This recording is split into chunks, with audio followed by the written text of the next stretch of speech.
Could India and Pakistan be just one misstep away from nuclear disaster? The two nuclear-armed rivals just had their deadliest clash in 3 decades, trading missiles, drones, and airstrikes.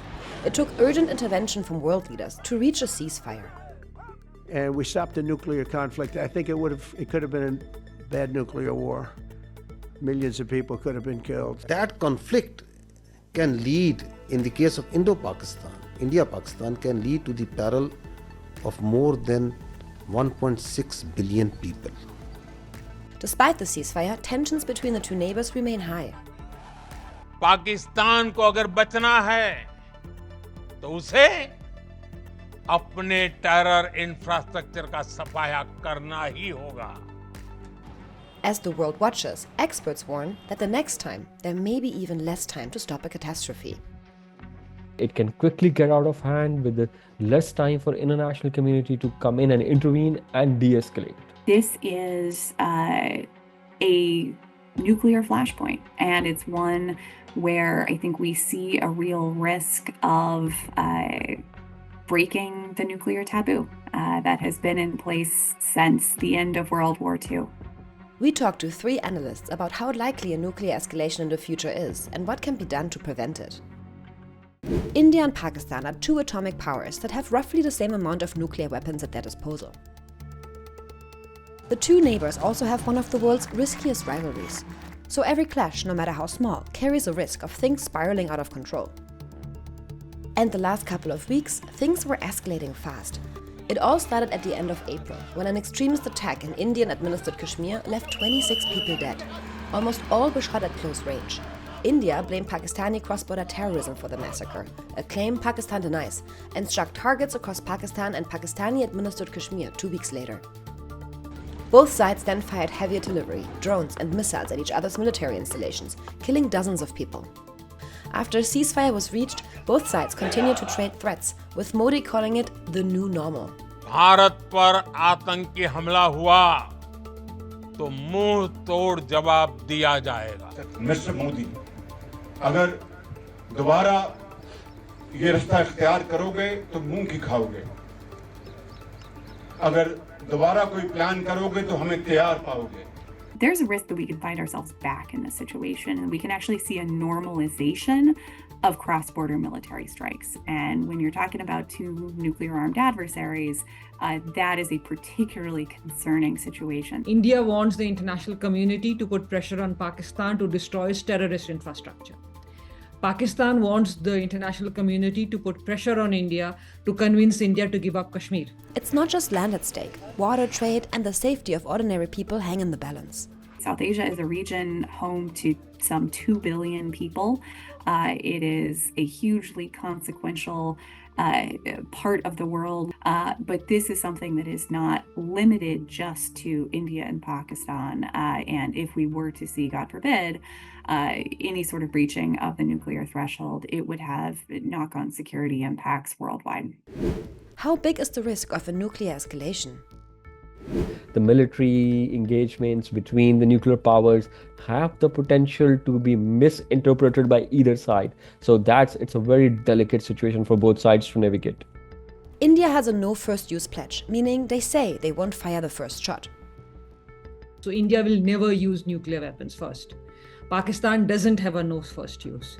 But if Pakistan does use even a tactical nuke, it knows India will respond with a full strike. Pakistan is acutely aware that it is a smaller country than India. It has less strategic depth and sees India as a more substantial competitor at the conventional level. And so Pakistan has always relied on its nuclear deterrent as a way of trying to forestall Indian conventional military action.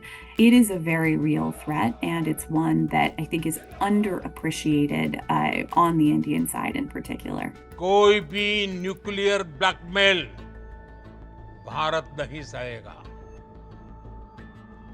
Nuclear blackmail की आड़ में पनप रहे आतंकी ठिकानों पर भारत सटीक और निर्णायक प्रहार करेगा. If Pakistan determines that India is conducting preemptive counterforce strikes on its nuclear weapons to disarm it, that will lead Pakistan to resort to nuclear weapons. That's one situation. The other situation is if Indian military conducts decapacitation strikes on Pakistan's command and control centers, that will lead Pakistan to think about employing nuclear weapons. If India conducts attacks on Pakistan's major hydropower infrastructure and puts Pakistan's economic security and survival at stake, that could lead Pakistan to explore the nuclear option. And these tensions are flaring up at a time of global instability. This is a time of enormous global flux. And so in the context of that broader instability, I think that has a trickle-down impact to the region.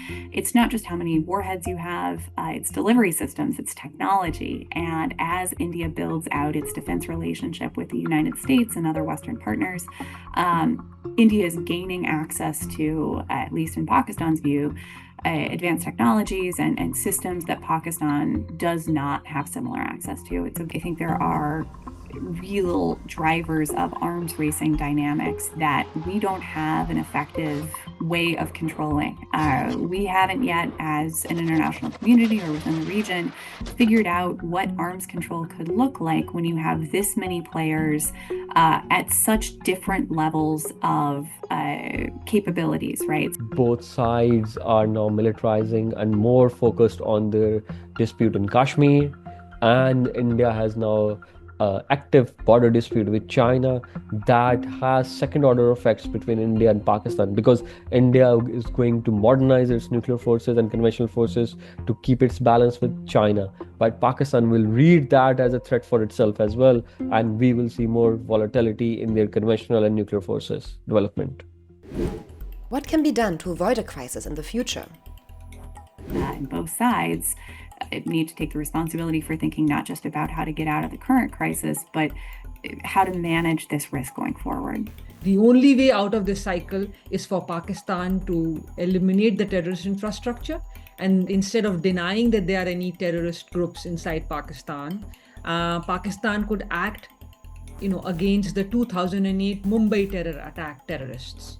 None of them have been punished, and that would allow India to say, okay, you are acting against terrorists, let us resume trade, let us resume conversations and go back to the dialogues we used to have. Pakistan already clamped down on those terrorist groups, and international community actually agreed with that. With the recent terrorist attack that took place, India has not shared a shred of evidence that links Pakistan to that terrorist attack. The only way South Asia can actually move forward is if India and Pakistan have better relations, there's more regional economic integration, so that someday they are more like France and Germany are today than what France and Germany were, let's say 100 or 120 years ago.